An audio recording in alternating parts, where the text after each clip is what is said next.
Hello all, welcome to the online video tutorials on computer networks.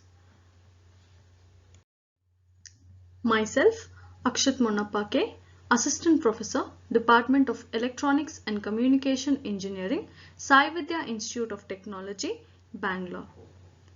The course name is Computer Networks 18EC 71. Let us start with the introduction for Module 1. In this video lecture, we will be discussing about the network types, that is the local area network and the wide area network, about the switching and the two types of switching, as well as internet. Under network types, the first one we will be discussing is the local area network, also abbreviated as LAN. A local area network is usually privately owned and it connects some host in a single office, building or a campus. Each host in a LAN has an identifier, an address that uniquely defines the host in the LAN. A packet sent by the host to another host carries both the source host's as well as the destination host's addresses. Previously, all hosts in a network were connected through a common cable, which meant that a packet sent from one host to another was received by all the hosts. The intended recipient kept the message packet, whereas the others dropped the same.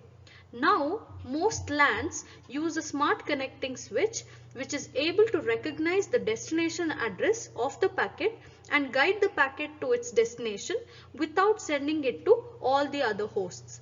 The switch elevates the traffic in the LAN and allows more than one pair to communicate with each other at the same time if there is no common source and destination among them. The second type of network is the wide area network, also abbreviated as WAN.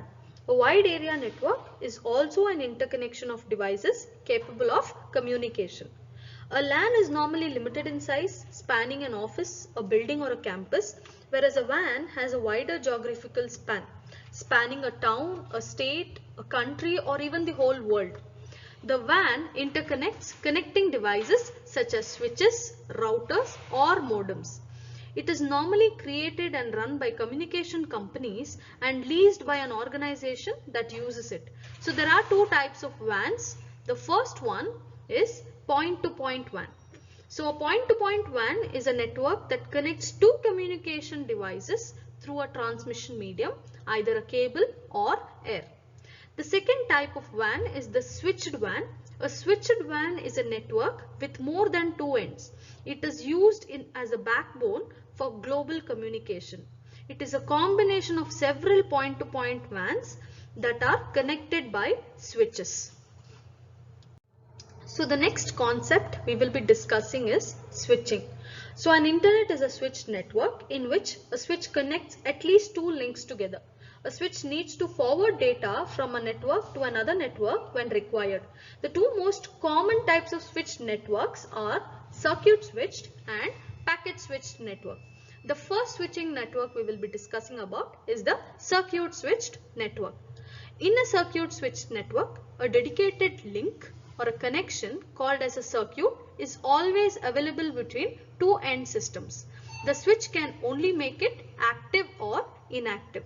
Now the figure shows a simple switched network that connects four telephones to each end. Telephones are used instead of computers as end system because circuit switching was very common in telephone networks. So in the figure, the four telephones at each end are connected to a switch. A switch connects a telephone set at one end to the telephone set at the other. A thick line connecting two switches is a high capacity communication line that can handle four voice communications at the same time. The capacity can be shared between all four pairs of the telephone sets. Let us consider two cases. In the first case, all telephone sets are busy. Four people at one side are talking with four people at the other side. Now the capacity of the thick line is fully used. In the second case, only one telephone set at one end is connected to a telephone set at the other end. only 1/4 of the capacity of the thick line is used. This means that the circuit switched network is efficient only when it is working at its full capacity. Most of the time it is inefficient because it is working at a partial capacity. The second type of switching is the packet switched network. In a computer network, communication between the two ends is done in blocks of data called as packets.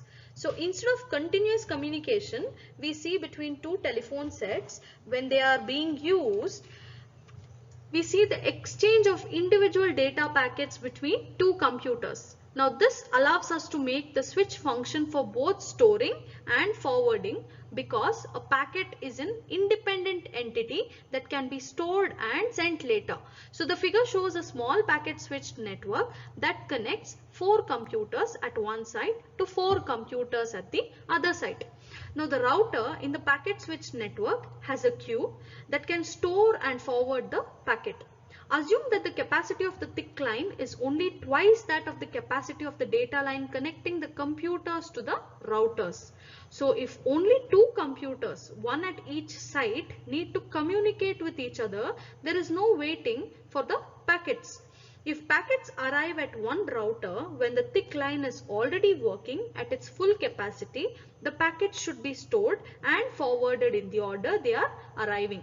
So this shows that packet switched network is more efficient than the circuit switched network, but packets may encounter some delay.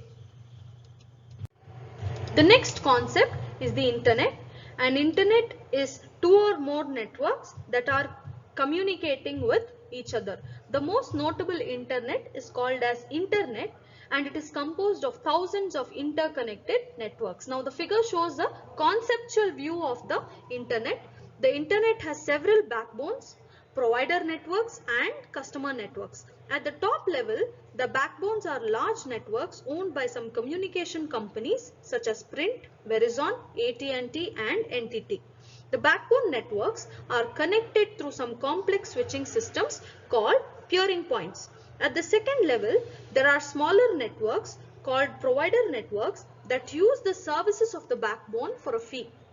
The provider networks are connected to backbones and sometimes to other provider networks. The customer networks are networks at the edge of the internet that actually use the services provided by the internet.